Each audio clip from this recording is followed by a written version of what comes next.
I was filling my body just with crap. Yeah. And I would binge eat at night and stuff myself, and then I would do what so many women do, and they, starve themselves all day to punish themselves for the night before. Yeah. And then I would repeat the cycle.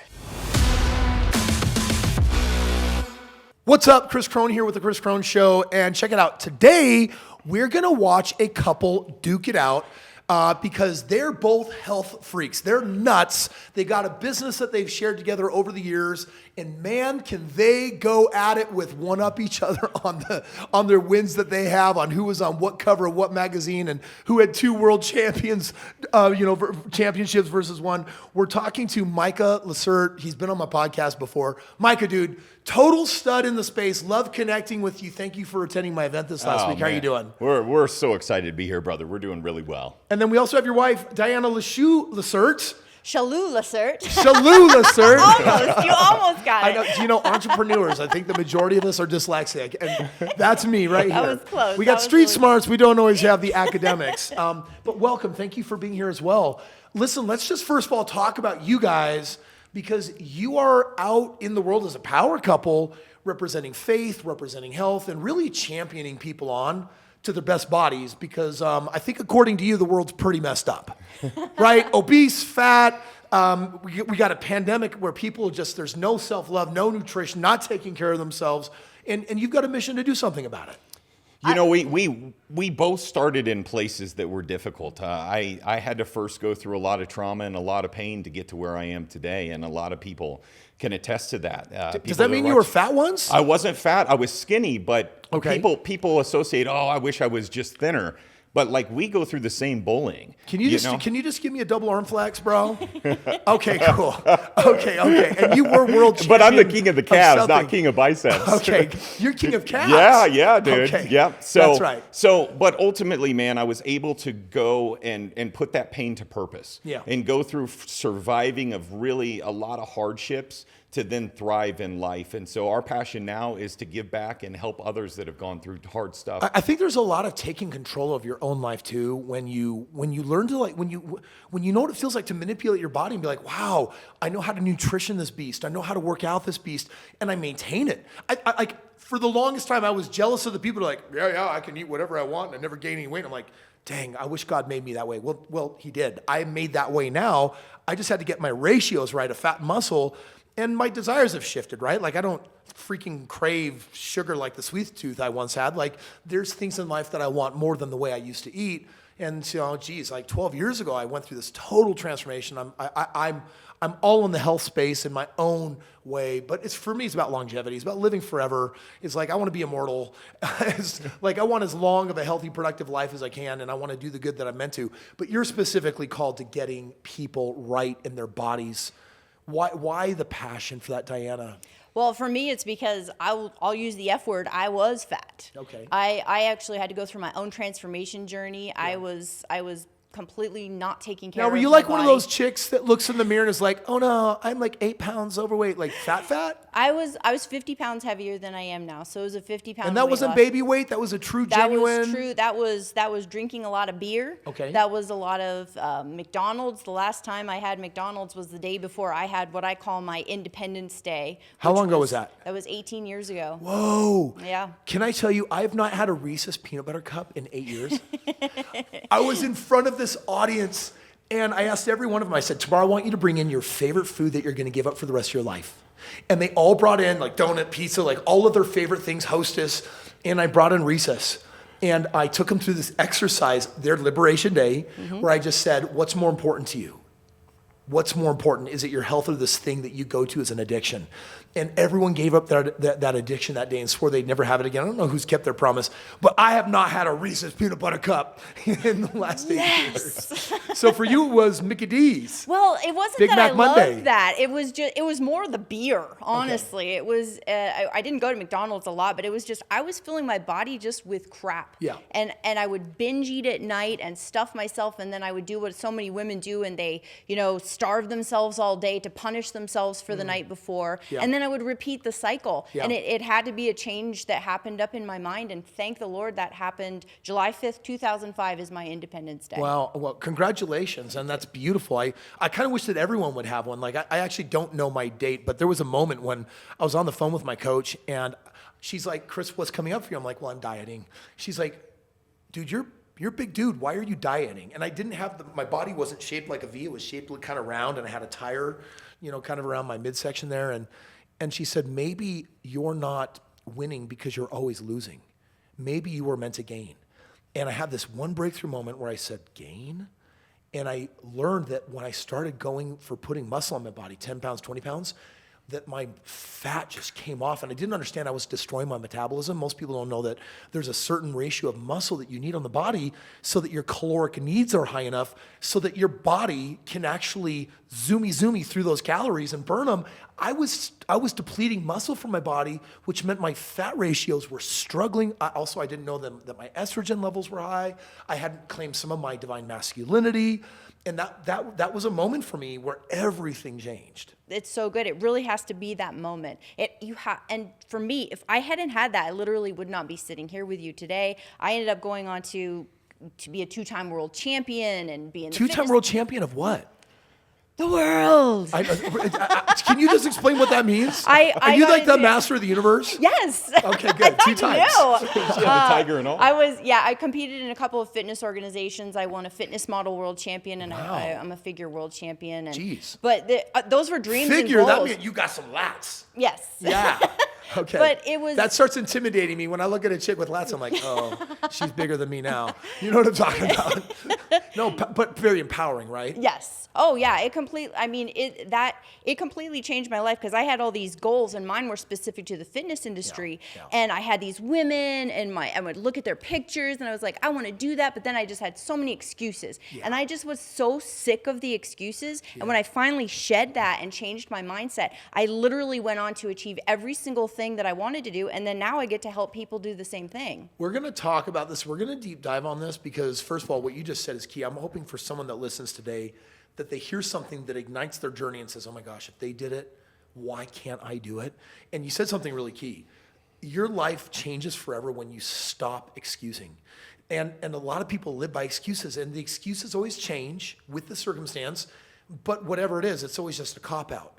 And so when you do get to that special moment in life where you're like, wow, I'm going to take the level of accountability where I never get an out again, everything does change. So Micah, for you, what's it like for you only being a world champion once, married to a woman that's been world champion twice? We talk about this a lot, and she lets every new person in my life know that she won it twice and I only won it once. But I left a champion and retired that way. So I never lost again. Oh, wow. Plus, I've been on more covers than her and in more pages of fitness magazines than her. But I still outkicked my coverage with her for sure. She's a gem. No, I love it. That's beautiful. I can tell you guys have some fun.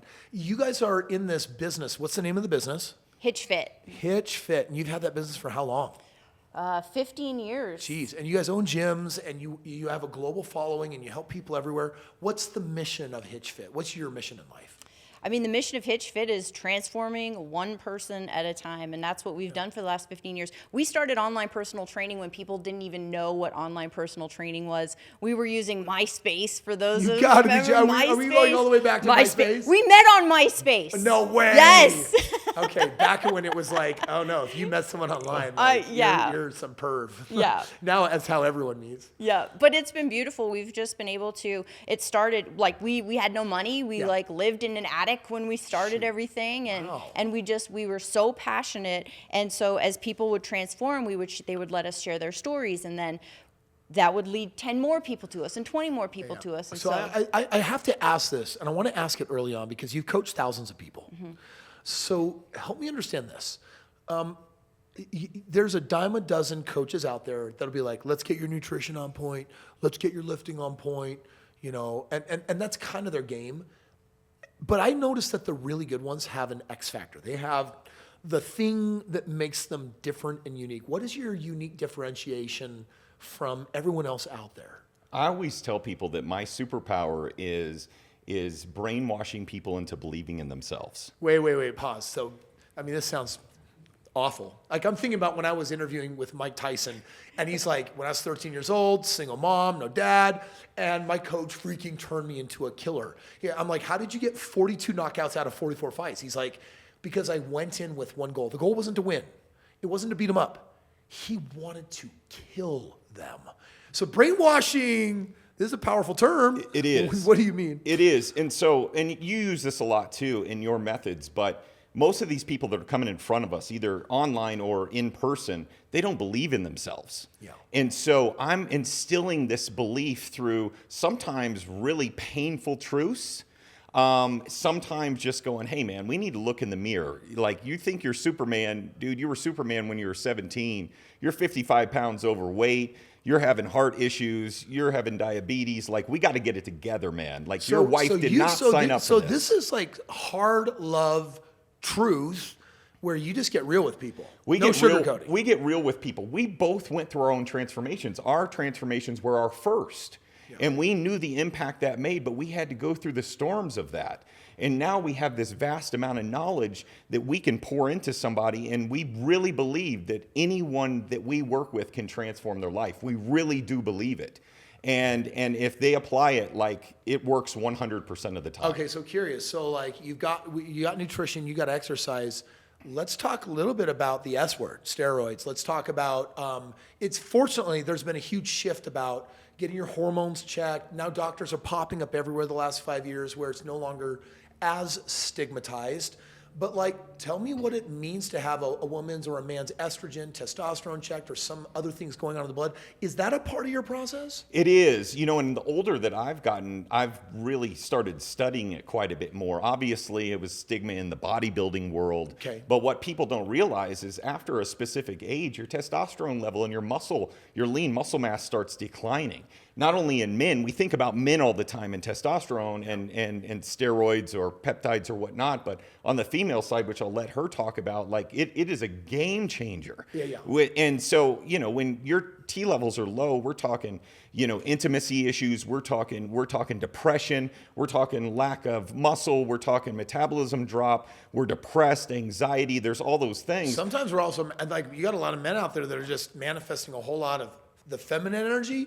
And it's like, bro, like testosterone is like the fountain for youth for men. And after like, I don't know, 25 or whatever, it does start naturally depleting. So you get into your 30s, you get into your 40s. If someone is not supplementing their testosterone just to even get to a normal level, like they are feeling it. It's kicking their butt. And I think it's one of the reasons why we don't have people living longer than they are on this planet. Yeah, and there's abuse of steroids. This is something that we need to talk about as well, because there's guys that have great, you know, T levels that are taking enormous amounts of stuff and putting their body at risk. Yeah. I'm specifically talking about that 50-year-old guy, 40-year-old guy, whatnot, that has low levels, that is going to a doctor, getting some therapy to get him to optimal levels. Yeah. He is a rock star at that particular point. His wife is freaking out because he's all over her like a 17-year-old, and he's feeling good and confident. He can be that father and whatnot. Now, again, you got a doctor in place. You're doing blood work. You're seeing where you're at to make sure you're healthy. So this isn't like, hey, I know a guy, and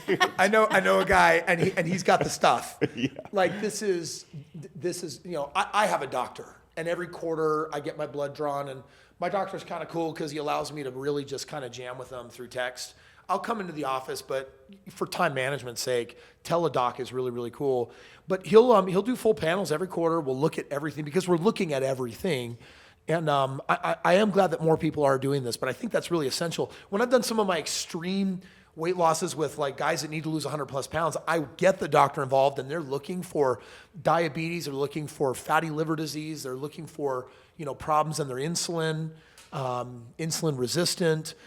Because you have so many people out there that unfortunately they wait to get really unhealthy before they actually take it serious. So the whole conversation of natty, right, all natural versus, you know, some type of, you know, augmentation. What's your professional take on that? Yeah, I mean, I think at some point, now this is a decision that you have to make, and again, I would always get a doctor involved in this. But we're talking just longevity of life and fullness of life.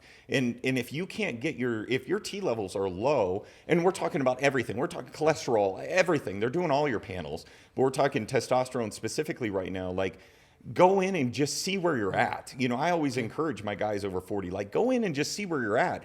When we go into like stuff like fat loss and whatnot, I have so much data on transformation with people losing weight, keeping muscle, because we want to lose fat and maintain muscle, if not build a little bit of muscle. If your T levels are low, like, dude, the fat loss is so much slower. Your muscle is at risk. I mean, your energy, you just feel like you're 90 years old. Geez, I think everyone should actually have the opportunity to engage in some type of fitness competition. It was so empowering to learn how to get to like a 3% body fat when I was on stage earlier this year, and learn how to actually keep or increase the muscle mass, where it's like, geez, I feel like I got total control, because you don't really control your body unless you can really dial back fat and increase muscle. Because over time, if you can add more muscle and you take out more fat, eventually you hit that perfect zone where it's like, I can eat, I feel like whatever I want. By the way, when you're healthy and fit, you also don't freaking eat like a pig every day. You're okay with an 80-20 or a 90-10. At least I am, and it's sustainable. What about women, Dianna? Like, is this whole conversation on talking to the doctor and taking your hormones seriously, is this just a guy thing, or are ladies getting into this too? I believe women should get into it. And I think we're talking about two different things here. So when you start off with saying, you know, steroid use, it brings up like bodybuilders that are taking over what they need to do something. I feel like that is completely different than checking where your hormone levels are and getting yourself to an optimal level by supplementing. Because it's like anything else in our bodies, our thyroid, our vitamin B12, these things, if we're deficient in those things, then we supplement with them. So I don't understand why the conversation is so different about these other hormones that are in our bodies. So you don't think it should be taboo anyway? Like, people should openly be able to talk about freaking hormone levels, and getting a doctor involved and making sure it's just like, hey, like, you have a headache, you take aspirin, right? You take vitamins. These are essential supplements for your longevity. Well, and we have just so much more information now. I don't agree with just taking whatever and not the blood testing and seeing where you're at and working with a doctor is critical. I have a lot more of women that I work with now that's what they're doing. They're going in and, you know, they get the blood work done, and it's not something they're doing through us. It's just, but I want them to go see those things. There's studies now. Alzheimer's runs in my genetic pool of my family. One of the studies that I found was one of the major triggers for Alzheimer's is when women go through premenopause and through the menopausal phases, and they have those dramatic changes in hormones, that can actually trigger the Alzheimer's. But if they can actually keep the hormones more balanced through that time, it actually can help prevent things like Alzheimer's. So I'm like, why the heck aren't we talking about this more and making this less taboo so that more women and men can get the help that they need? So kind of curious, Dianna, Micah is kind of known, he puts himself out there as like the 3 a.m. morning routine. Since you're married to him, is he crazy, or do you participate in any of this stuff with him? He's not lying that he is up at 3 a.m. and sometimes even earlier every single day. I do not get up that early. I'm a 5 a.m. I'm about 5. Oh, you 5 lazy? a.m. I know. Oh my gosh. So lazy. What is wrong with you? I'm gonna just have to leave now. Back to that competition thing. Yeah, but I love sleeping though too. And as I'm 46 now, so as a woman that is in my mid 40s, sleep is really important for my recovery. So I am big into making sure that I get enough sleep for recovery, so that I'm clear and just to be able clear, function. 5 a.m. is not lazy, but we could say that 3 a.m. is crazy. Yeah. I mean 4 a.m.'s. I split the difference between the two of you guys. I'll have my clocks going off. Like Micah's up, Kris is up, Dianna's up. Yep.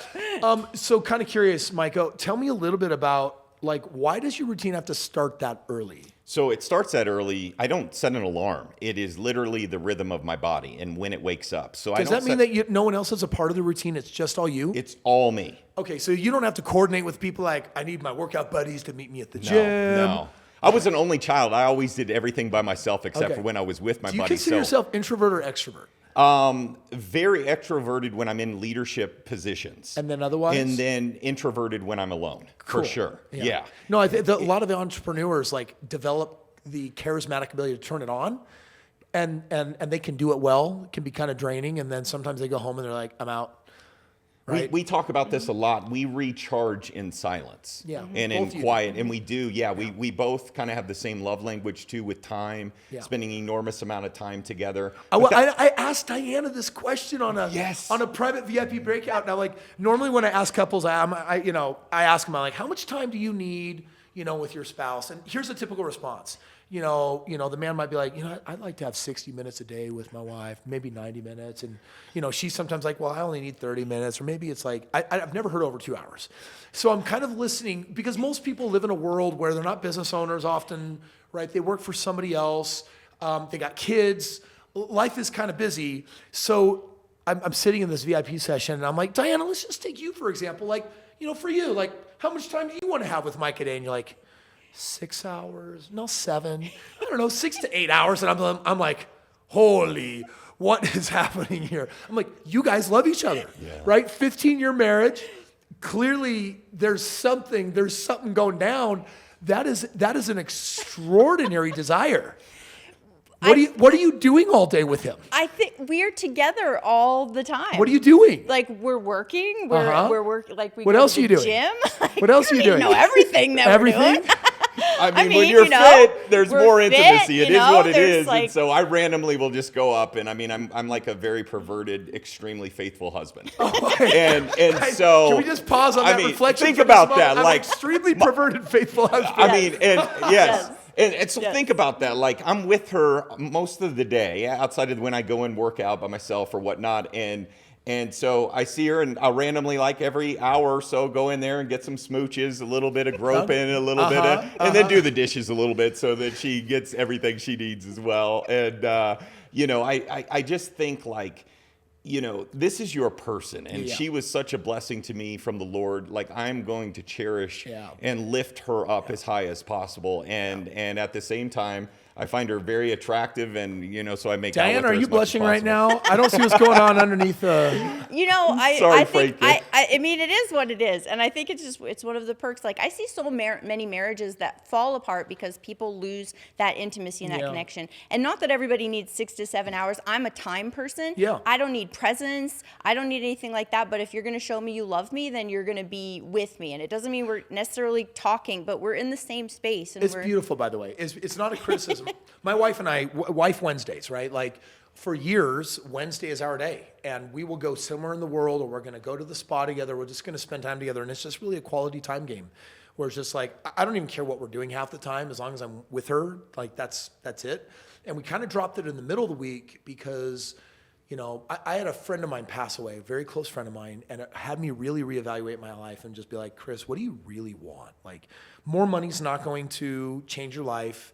It doesn't really change your options. So what do you really want? I was like, well, I haven't given myself permission to have all the time with my wife that I want.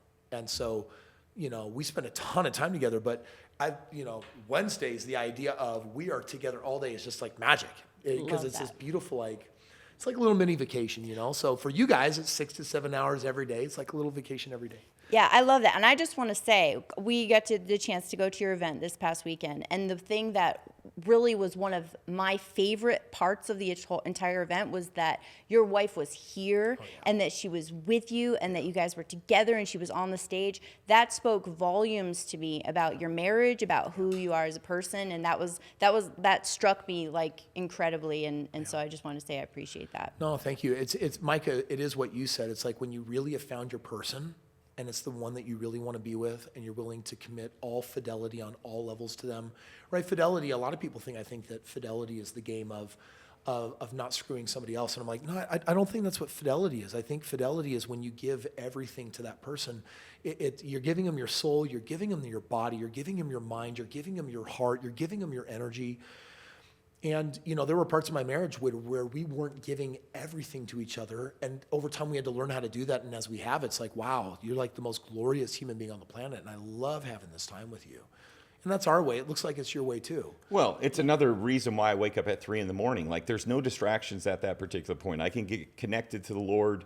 I can get my workouts in. My mind is very clear. Can I ask you to be a little more specific? So, like, you wake up at 3-ish. Yeah. And what goes down? So the very first thing in my priority list is no one's up at 3 a.m. Very few people. Yeah. And so I'm not getting text messages. I'm not messing around with my phone. I'm not doing any of that.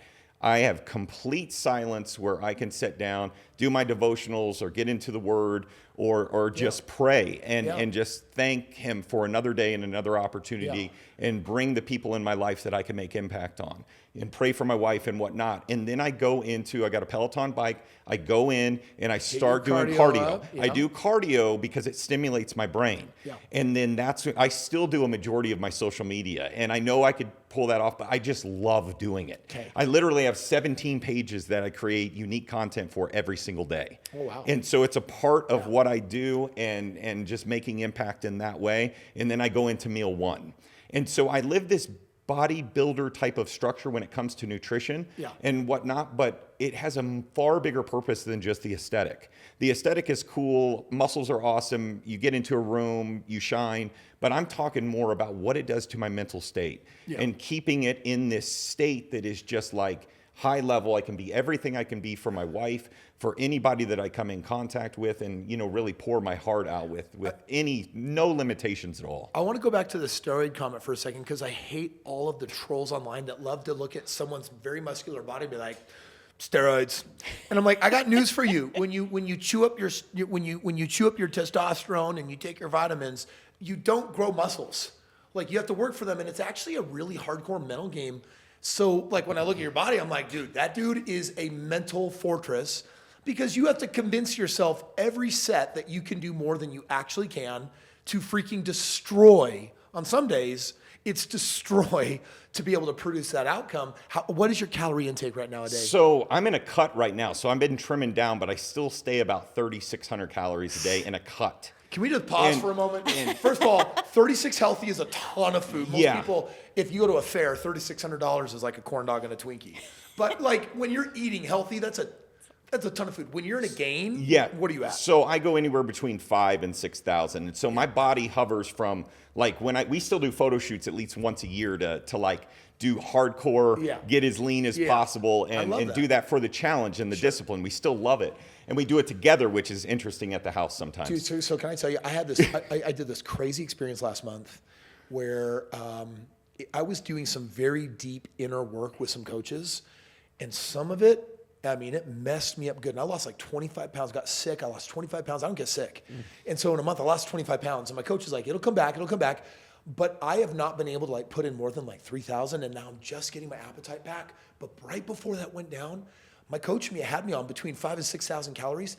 And I could not get my body to do that. Like, how do you train your body to like put in the 5 to 6? Like, I'm just being selfish right now. So I'm struggling to do it. So the hardest challenge for me is I'm not a huge eater either, but I always look at it like, hey, I got to be my very best. So I got to force it down even when I don't feel like it. And people are like, oh, you get to eat all day. Yeah, but I'm not eating tacos. It's not enjoyable, and pizza right? and I mean, ice it's like cream. Chicken rice. and so I start very early in the eating. And I'm eating enormous amount of things like nut butter, a really good natural nut butter. I'm thinking about calorically high things too. Yes. And so a lot of it will come in calories of that, keeping my protein levels, even in a cut where my protein level is, if I'm at 215, I'm gonna be 1.5 grams per, even during my cut. Yeah. My other philosophy which is a lot different than a lot of people run, is I know my body really well. Yeah. So when I start feeding it more, there is calories that are burned through digestion. Yeah. My metabolism starts increasing as I'm putting in more workload. Wow. And so I work harder, fuel the body more, and my body will just continue looking better and better all the way up to the shoot. Can I tell you like what blows me away? Because I keep my fats. My coach has my fats under 100 grams a day, but I got carbs over 700 grams. And I'm like, I can't gain fat with eating all those carbs. And I think there's a lot of people that are like, Krohn, if you eat all those carbs, those are going to go to your thighs. I'm like, bro, I'm just telling you that you get carbs or you get fats. You don't get both. You get one or the other, because when you take a look at most diets out there, it's like either low carb, high fat, or it's low fat, high carb. Yeah. My coach has me on like little fats, insane carbs. And I'm like, I can't get fat, but I gain muscle. Yeah. It's pretty mind-blowing. 700 grams. Those last 6 weeks too, so I start getting into, and a lot of people in the fitness space will understand this, I get into more of like a carb cycling type of regimen too. Yeah. So I'm doing, when I say I'll eat a whole tub of nut butter in one day, that is on a day that my my carbs are much lower. Yeah. My protein stays pretty much about the same. And so I'm hovering it, trying to get it down to those, where you got, skin wrapped skin at the very end, where you're just like trying to get that last little piece off. And as I've gotten older, it is more challenging, but I have so much data. Are you usually more fat, less carbs?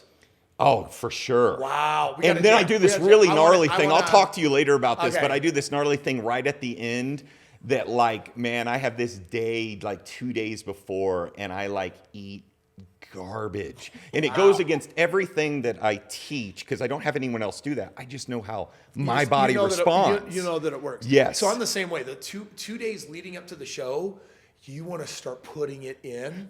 And my veins get bigger. Yeah. They start going nuts. And by the way, I'm like my bodybuilding buddies that are like sipping water and eating nothing. Asparagus. Yeah, and I'm like,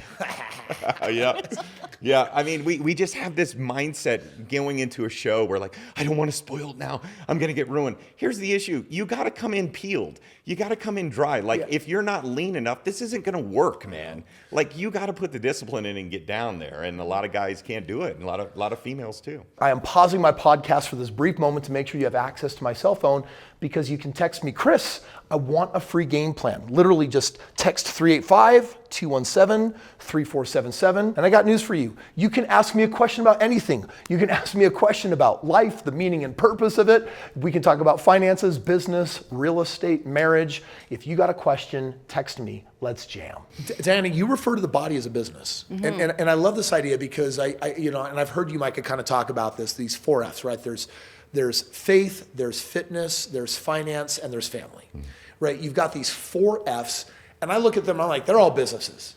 And so for you, the business of the body, can you break down, because you've written a book on this, right? You're an author, you're a motivational speaker, you're changing lives, you're an inspiration. What do you mean the business of the body? So what happened was maybe about 8 years ago, I got into a business group that's in Kansas City that's all women, entrepreneurs, CEOs, like super high level executives. And I was like, okay, these women are ballers in their business. They have all the things. They have discipline, they have persistence, they're consistent, they're showing up. But what's not happening is they're not applying all those same disciplines to their physical body. So they're killing it in business and they're killing their body. And they're killing their body. And so I started doing all this research on this, and I'm like, obviously there's all the physical benefits. There's confidence, there's, especially for women, it's preventing muscle loss, preventing bone density loss. But it's like there are studies that show when you take care of your physical body, it actually translates into more money in your business. Women who exercise at least minimum 3 days of the week, statistically, studies show this, make 12% more than women who don't. Men, I think it's about 6 or 7% more. So it's like there's a direct translation. These business people, why are they putting all this into their business? They want to be successful. They want to make more money. They want to make more sales. But they're missing this key element that can boost them, and for women can boost them into the double digits just by taking care of their body and making that a first priority. We kind of have this saying, because so many people follow me for the money game, and I just tell them, I'm like, there will be a point in your life when you'll trade every penny that you have, all your success, for time or health. Like, that's it. And so it's like, unfortunately, a lot of people, when they're healthy, don't realize that the most important investment that they can make into their future is to stay healthy or even actually become healthier, right? I think a lot of people look at the two and be like, you guys overshot it. Like, you're too healthy. You're probably wasting hours a day eating even healthier. Like you guys you're probably getting a really bad ROI. You probably need to slow it down. Like, you're too healthy. What do you say to that? I say that's actually false. And I mean, here's the thing is, like, if I'm out there teaching fitness, shouldn't I be at an excellent level of fitness? Like, why would I come to you for financial advice if, like, you're hardly making any money? You know what I'm saying? So for me, by the way, in all irony, the majority of people do take financial advice from broke people. Yeah. I'm just saying it. Well, I mean, and that happens in our world too, where it's like, I appreciate anybody that wants to be a trainer and stuff, but for me personally, back when I went through my own transformation journey, there was no way that I was going to sign up for the trainer that did not take care of themselves. Yeah. I won't go to a doctor that doesn't take care of their physical health too. But that's interesting you say that, because when you do walk around a doctor's office and you look at the doctors and nurses, it's like, dang, you guys are in awful shape and you're here to heal humans. Yeah, I can't figure it out because I'm like, you literally are seeing every single day the result of this lifestyle. 90% of health issues are lifestyle based. 90% of the health issues in the world. Although, can I just say, unfortunately, in the doctor industry and the nurse industry, they work these really weird shifts, like these 12-hour shifts, and I'm like, you wouldn't require anyone else to do that. Like pilots aren't allowed to do that. They have to have time off to rest between flights so that they don't freaking kill a bunch of human beings in a plane crash. That's just weird that in the health industry, they still have schedules that work the snot out of them. Yeah. You think that it'd be like, these are your assets that heal humans. You probably should give them time to heal. Yeah. Yeah, I mean, and I think it's a cultural thing in that world, but I'm like, if you don't change that culture, like for me, that's kind of a mind-blowing thing of just the mass levels of obesity that are in that world. Yeah. But you're literally seeing people every day that are dying and suffering because of obesity issues. So your body is a business, and just like you pour a lot of energy, marketing, resources, et cetera, into business, people should do the same thing with their bodies. They absolutely should. It actually should be the first priority because first off, when you take care of your body, as we know, it's going to also impact your brain. It's going to impact your creativity, your focus, everything that you can do.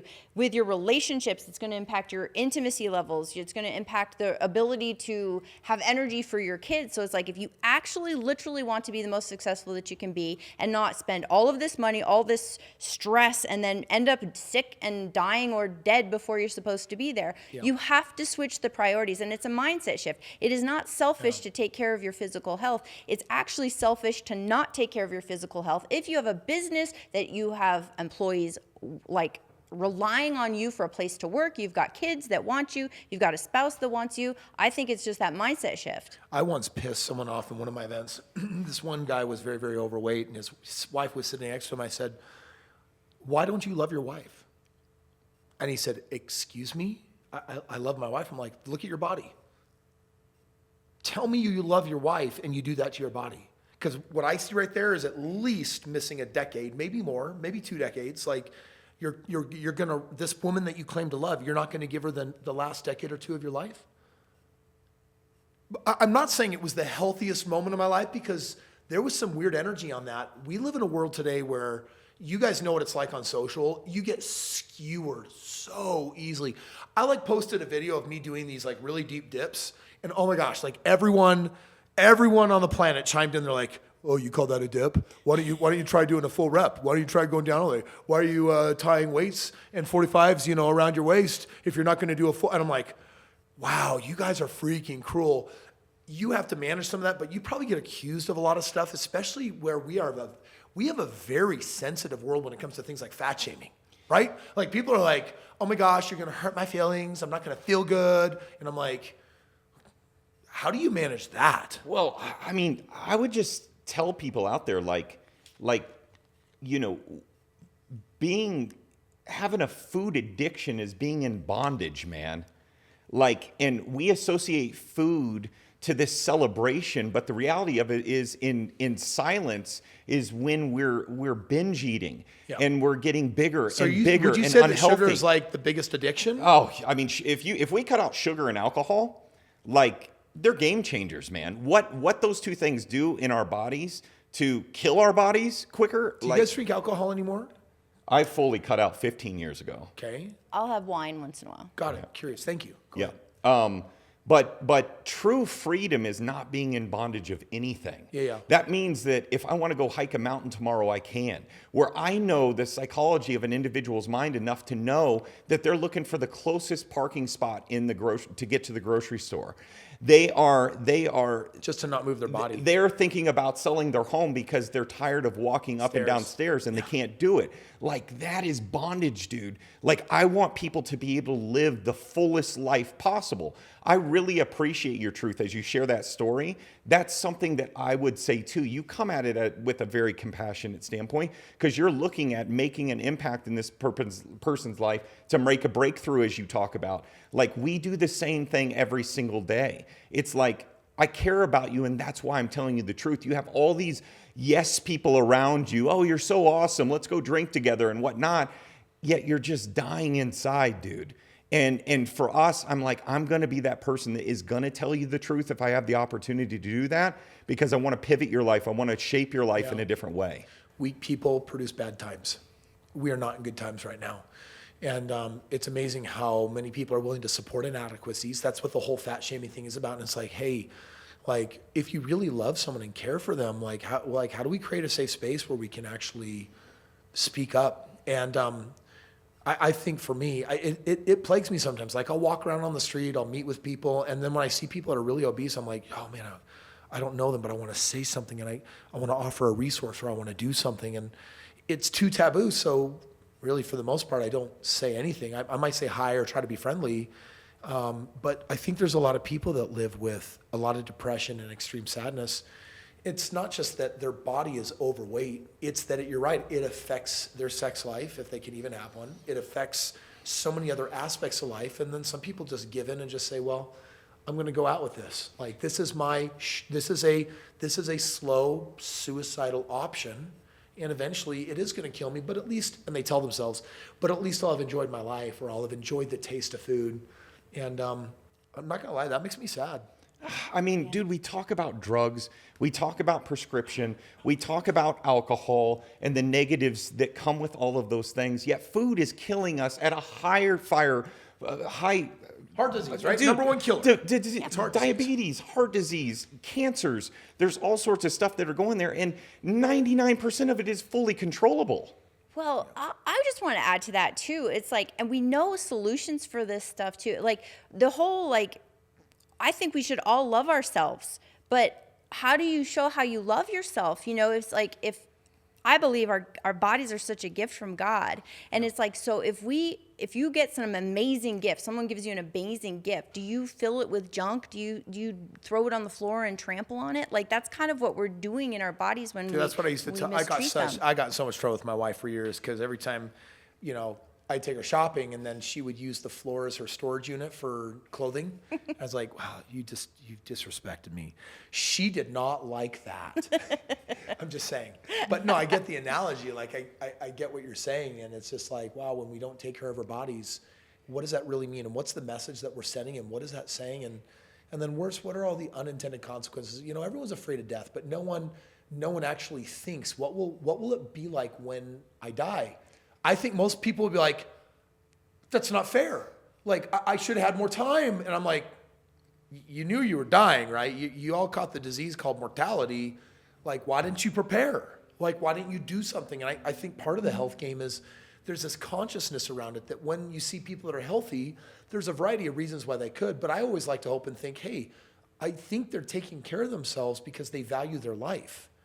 And when people let themselves go, part of me is just like, there's something emotional there. There's some baggage unresolved, because this person is clearly mistreating themselves. They're abusing themselves, and they're getting away with it. Yeah, there's something that is underlying, and the whole message that's out today of like, it's okay, and you know, it's like love your bodies. Yeah, love your body by taking care of it, because the message that we're giving, that obesity is okay and obesity is normal and this is a good thing. It's like, okay, you're lying to people and they're going to die sooner. And there's this other thing called science. We want to talk about science, except for when, you know, it actually makes, like, you know, like shows that something is legit. It's like, no, you can look at studies and show that when you are obese and you're not taking care of your body, you are going to have all of these other side effects. So it's like, stop telling people, no, this is okay. It's not okay. You're going to die sooner. Yeah. You're going to have diabetes. You're going to have heart disease. You're going to have depression. And your quality of life is going to suck. Yes. Like, modern medicine is really good at keeping unhealthy people alive. Have you noticed? I'm like, wow, if you don't take care of your body, dude, you're going to hate your life. Can you imagine, like, having 3 decades? Like, I'm the money guy. I'm always teaching the money game. I'm like, can you imagine 3 decades without money? Like, and the doctors keeping you alive when you have, like, such little to no quality of life? And let's pivot a little bit. So we're talking about the physical body. Let's go something even more important. That's the mental state and what it does. Mm-hmm. Like, they just put a study out over in Australia, and it came out 127,000 plus people did this study. They showed that working out was 1.5 times more effective for anxiety and depression than any prescription medicine and even counseling. I'm not against counseling. I think there's... But you're saying get to the gym first. Like, get to the chopper. And we go even further and we get really nerdy with this. And like, God created our bodies in a way that it's like a pharmacy in our muscles, right? Yes. So they have these things called myokines that are literally in the muscle. And the only way to get them secreted out is to actually contract the muscle. It goes then through the bloodstream into the brain and helps with anxiety and depression. Yet 80% of our population is struggling with anxiety and depression and not working out to combat it. You know, so funny, years ago, I started putting on events a long time ago. Before I had an event center, I put on like 1,000 events. And when I started putting on multi-day immersion events, we always had this one segment, which was called Power Hour, where people would use their bodies and jumping jacks and get physical. And at the end of every event, we would always survey the audience and we'd get all these stats. And this particular part of the event was not the most important. It was not a life-changing part of the event. It was not the main reason why the event existed. But every single time, and I didn't teach that section, so it was probably jealousy, but I got pissed when the stats came in and be like, that's everyone's favorite. Mary Ann's on stage, she does Power Hour. And I started realizing that when you use your body, everything changes, the stage changes. So I love now in my events these days, I do this little test with everyone. I'm like, okay, feel your energetic state right now. Where are you at? You know, happy to sad, high energy, low energy, scale of 1 out of 5. And people say, well, I'm a 3, I'm a 2, I'm a 4. And then I say, cool. Now give me 15 jumping jacks or 10 push-ups or run around the room one time real quick. And 30 seconds, 45 seconds, everyone's done. And then I have them re-rate it. Technically, they just released and expended a whole bunch of energy, but they always rate their energy and happiness significantly higher. And I'm like, which is why in my events, I'm like, you get to sit for like 10 minutes, 20 minutes max before I hit the button and all the energy is going to go nuts in the room because I've actually learned. I'm like, I'm rigging the system. If you want to have a good experience, I just need to fire off endorphins and then I get the credit, but really it was actually your body that did it. Yeah, it's an absolutely beautiful thing. And I mean, I just encourage people, you know, we're passionate about seeing people change their lives. You got to make the choice. Yeah. You got to make the choice in the life. What kind of life do you want to live? If you're listening right now, are you making the choice? Are you leveling it up? Like, is this your moment? Like, listen, obviously I'm having fun with these two because they're crazy in many ways like me. Probably next level. They're killing it in their routines.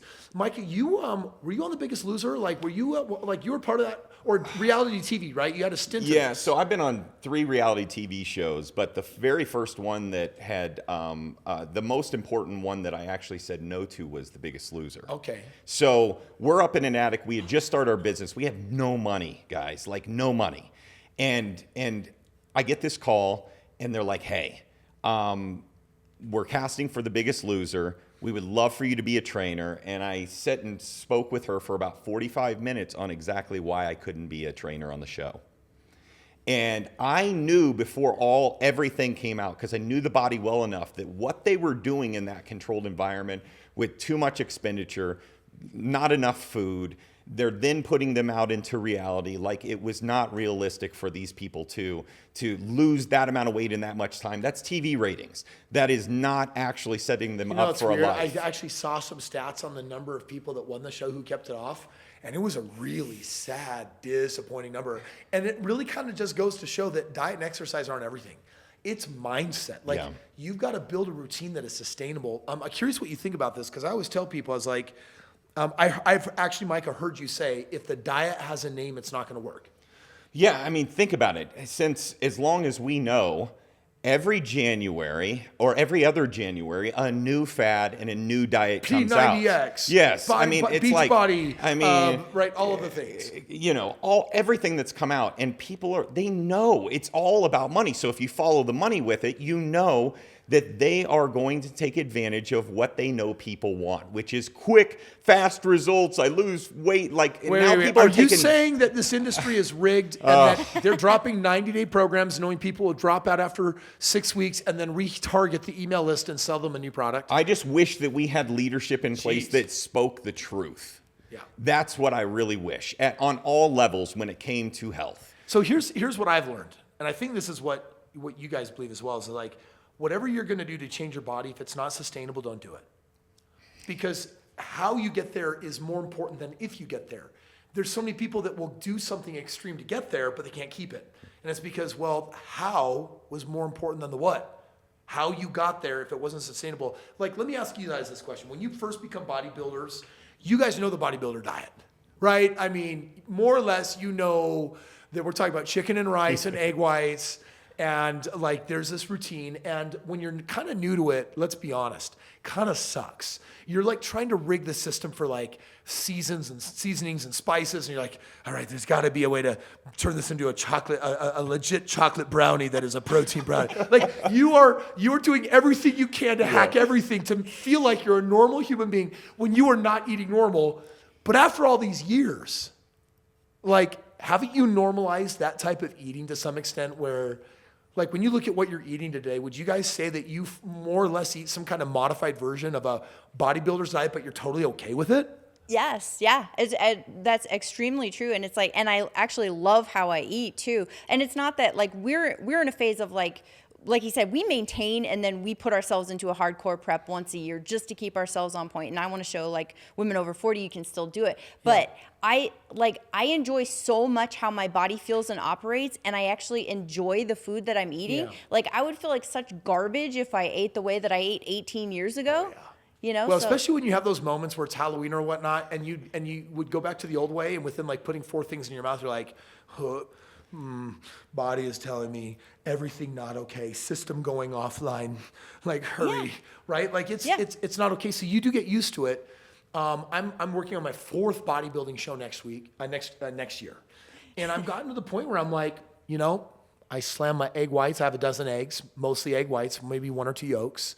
And I'll have some cereal, you know, a clean, simple cereal for breakfast, you know, or some kind of, carb, you know, and then I'm having my rice and chicken, and sometimes I'll put in some whitefish, maybe a little fattier, and go salmon, and it's a lot of chicken breast, right? Sometimes chicken thigh if I want to keep it a little fatty. Oh, watch you that. know what I'm talking about, right? And you know, at this point, it's like, that's so weird, but that's all normal to me now. It's just normal to eat that way, and it's not possible to not have a 6-pack. It's not possible to not always be in really great shape when you habituate yourself to, you know, to that kind of routine. Yeah, I'll say one of the things that for me, it's been 18 years. And when people ask, like some people are like, how can you stay restricted that long? And I'm like, restricted? I'm not restricted at all. No, you see them as restricted. I see them as completely restricted. It's like a seatbelt, right? Like, yeah. It's like, oh no, the seatbelt is like totally like, it's just, I can't breathe. I'm like, well, it's going to save your life if you get in an accident. Yeah. Trust me, a moment might come when you'll say thank you. Well, yeah. It's a little like that. It's like that. I mean, the thing is, like, I'm not on any medications. If I want to go hike an insane hike in Norway, I can do it. I completely trust my body to be able to do it. So for me, it's not restriction, and it's so my normal that I don't ever want to go back to what I felt So that's a mindset. The reality is that's a mindset. The reality is you are totally restricting food and moving your body in certain ways. And for you, the payoff is that you can hike a mountain. The payoff for you is that you are immediately ready with energy to do something that most other people, like for example, it's interesting. They'll eat however they want, and then there's a ton of stuff they'll never be able to do. You restrict how you eat, but then you can pretty much do anything you want. Yeah, and at 18 years of living the lifestyle, though, guess what? I can get away with more stuff because my body is in this space that it's been in for 18 years, and that's what people don't understand either. I can go have some chips or some fries or whatever I want. That's not my normal. I don't stress out. I don't think, oh my gosh, I got to go do 3 hours of cardio because I had some French fries. I know what my normal is. I know what my rhythm is. So when I want to enjoy something, I completely enjoy it, and I get back in my rhythm. I think we should talk about this one thing that a lot of people don't understand. The whole nature of dieting is about cutting, for the most part, calories, right? In different ways, they're just trying to restrict calories. And it's like, guys, I don't care what you call the diet. If someone needs 2,000 calories a day and you tell them to eat 1,500 and they're deficiting 500 and they're going to gym and burning another 500, they're deficiting 1,000. And it's 3,500 calories per gram of fat, per pound of fat on the body. So it's like 1,000 on Monday, 1,000 on Tuesday, 1,000 on Wednesday. By Thursday afternoon, you should have lost a pound. Finish out the rest of the week, you're losing 2 pounds a week. And it's like, oh no, this diet is so amazing. And it's the carnivore diet. No, it's the palate. It's like, no, it doesn't matter. All they're doing is the calorie game. But here's what they don't understand. What you eat actually matters. And so really the goal isn't to, because the problem with dieting and restricting calories is that when you're losing that aggressively, you're also taking muscle off. And people don't get that that your metabolism, like your metabolic rate, how much food you need to eat to live, it's tied to muscle, right? Like, and so if someone's like, geez, I just wish I could eat more, I'm tired of dieting, it's like, put on muscle. It's like, wait, you saying I'm supposed to gain to lose? I'm like, yes, if you want to lose fat, gain muscle. You're like, well, I don't want to be, I hear this all the time, well, I don't want to be a meathead or a bodybuilder. I'm like, actually you do. Like, if you put on 10 pounds of muscle, I promise you, no one's going to accuse you of being a beefcake. It's like, if you put on 20 pounds of muscle, no one's going to accuse you of being a roider. Like, that's normal. A woman putting on 10 or 15 pounds, a man putting on 20 or 30 pounds, that's all about saying, wow, now I can eat more and I have less fat, and actually my body maintains itself. And people don't know this. When you get the right amount of muscle and the right amount of fat, you fall into this zone where it's just like, actually, I can eat ice cream every night. Guess what? I got news for you. I don't get a paunch.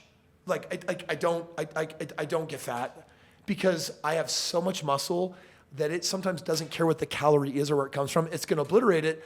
Because I eat so well so much of the time, you get your body calculations right, and you pretty much can you can afford quite a bit. Yeah, I mean, that's the issue with yo-yo dieting, and that they don't understand is when you just diet, especially, and you don't even strength train, it's something like, I want to say it's around 25% of the loss that you get is actually lean body mass, which is muscle. Yeah. And so then the yo-yo dieters wonder why every single time they lose, they regain more. That is why. They don't know why it gets worse. It gets worse. You lose 20, you gain 30. So every time someone comes to me, that goes back to the Biggest Loser. If someone's like, oh, I lost 50 pounds this month, and I'm like, shoot, I'm so sorry for you. Darn, that's so awful. They're like, what? Well, I know, and it's like they're so proud of themselves, but I'm like, because I know that you did it in a way. Now you're going to actually have to eat less because you have less lean body mass on you, and which is why they always gain it back. Which is why they always gain it back, and we say it over and over and over again, but people are still stuck in this. No. Okay, we got it. It's the scale and it's dieting. It's because they look at the scale. I'm like, you don't get it. The scale doesn't measure everything. Yep. The scale doesn't measure water. And it doesn't measure fat. It measures everything. Yep. So when it goes down, you're like, I'm winning. I'm like, unless we're measuring the muscle content versus the fat content versus the water content, you separate them out. You actually, when the number goes down, you might be having a really awful day. Yeah. Because losing isn't actually winning. Gaining actually is. Gaining muscle, losing fat. Yeah. Letting the muscle slowly over time burn off that fat. Doing it sustainably. Yep. Yeah. The reality of the situation is people just get bored of the truth. Yeah. Mm-hmm. They want a shortcut. They want to take the new pill. They want to take this new diet. And the reality of it is, we're talking about the ups and downs of their body, but think about the ups and downs of their mind. Yeah. They just feel defeated over and over and over again, dude. That is such a mental stress. Then trickle that down to your family, your kids, your friends, and how you're just balanced eating. Yeah. Eat healthy. Like have some cheats every once in a while, but not every day, man. So my transformation from my body 12-ish whatever years ago happened over 6 months. And what I did is I had been dieting and I was always trying to lose. The focus was on lose, and I went to the gym, but I wasn't trying to put muscle on. So I wasn't really doing anything right. And then I remember just thinking, okay, I'm going to use this breakthrough technique. And it was basically every day just asking, what's the number one limiting belief about your body? What's the number one limiting belief about sugar? What's the number one limiting belief about the gym? What's the number one limiting belief about, your looks? And I did this 500 times. I actually wrote out 500 limiting beliefs like I need sugar, right? I'm addicted to sugar. I don't like the gym. And I had all of these ideas. And what I did is over 6 months, I basically did an annihilation game. I started saying if I said I don't like the gym, I would trade it for I love the gym. And I said I have a sweet tooth. I said I crave healthy, nutritious foods. And so I started swapping everything out where instead of like, well, I like candy, it's like, I love being healthy. I love my vitality. And over 6 months, I filled up this journal with all of these new beliefs, and every day I'd spend some time reciting them. And at one point, I just remember when they all felt natural and new to me instead of awkward and clunky and untrue.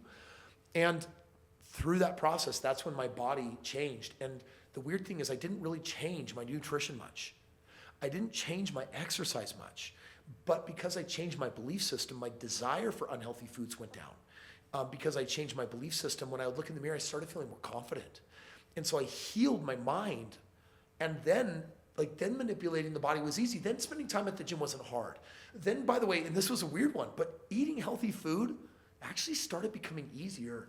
And now I crave it. It's really, really, really weird. And my kids hate it because I got 4 kids and they're kids. And we're just in a sugar-free house. And, once a week we'll bring ice cream in, and I'm probably doing it all wrong. The studies will show that eventually. But I'm basically saying, hey, like when they complain, I'm like, listen, when you're 18 and you're out of my house, I don't care what you do with your body. You can go to McDonald's, you can do whatever you want. My job was to get you here understanding what health and nutrition was. And the reality is my kids do. We talk a lot about it. They understand the body. We have like teen gym time. We do these things with them. But that's a part of it where it's just like, I got to give you the knowledge, the education, the experience, and then really it is your life to do with it whatever you want. I think that being healthy is fun. I think healthy creates more options and opportunities. I think it's going to make you a happier person.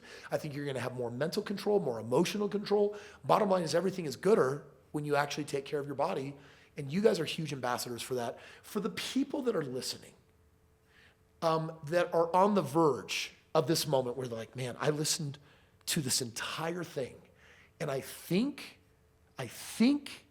I'm on the edge of making a commitment to really step into embracing health as a new me and leave behind my less healthy self. What's a final message from each of you that you would give to that person that's right on the verge of choosing for the rest of their life to be healthy? You deserve this.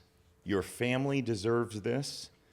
It comes down to your daily choices every single day. And you know what is right and what is wrong. You know what you're doing in private. You know that waking up a little bit earlier can help you. You know getting to the gym can help you. And the really interesting thing about working out is it's one of the only pains that's actually positive for you. Wow. And I just encourage you folks, like get it together, because your best version is going to be able to trickle down on everyone else. Wow, beautiful. Dianna. I would just say, take a look at the path that you're on, because the paths that we're on in life are completely predictable because there's people that have been on them before us. Is the path that you are on going to take you where you want to be health-wise, relationship-wise in 5 years and 10 years? If it is, then great. Then stay on it. But if you're gaining weight and you're becoming unhealthier and unhealthier, where is that going to leave you within the next, 3, 4, 5 years? And if it doesn't lead you to where you want to be, then get on a different path. Wow, guys, so powerful. I want people to know how to follow you, because a lot of people, I think one of the errors that they make is, I'll do it myself. Or I'll do it with my current, the support of my current network, which is unhealthy. Like, it's not gonna work. I know that I would without a coach. And I still, by the way, have a coach today. Like, I always have a coach. And people are like, well, that costs money, that's expensive. I'm like, I don't know, but I think your health is everything. So if they want to learn more about you, or even learn about like working with you, where do they get that information? Best place to go is our main website, which is hitchfit.com. Hitchfit, H-I-T-C-H? H-I-T-C-H. Hitchfit.com. F-I-T.com. Yep. Best place to go, and you can reach us. And if they want to find you on social and just kind of follow you around, where do they go? I mean, we're not hard to find. Hitchfit, and he's Mr. Hitchfit with his calves page. And I got to see the calves now. Yeah. I got to see the calves. Oh, yeah. Yeah, king of calves. King of calves. I gave myself that name, but I was one of those kids with skinny calves that built them up. I wasn't born with them, and that's a unique thing. And in the bodybuilding space, it's something that I go into a gym and go, dude, you look great up top, but you're rolling on some hubcaps, brother. Oh, we could say that about me. I got to go hit the gym with you, bro. I still love you, though, dude. I know you do. I know you do. Guys, thank you so much for being here on the Kris Krohn Show. You've been very open. You've been very vulnerable. And I'm just glad that people got a chance to really see, two people in the world that are making a difference. You guys have your faith. You have your family. You certainly have a tremendous amount of love for each other. Geez, working together in business together. You've clearly worked out that dynamic. Keep rocking it, doing great good in the world. And everybody else, we'll see you on the next Kris Krohn Show.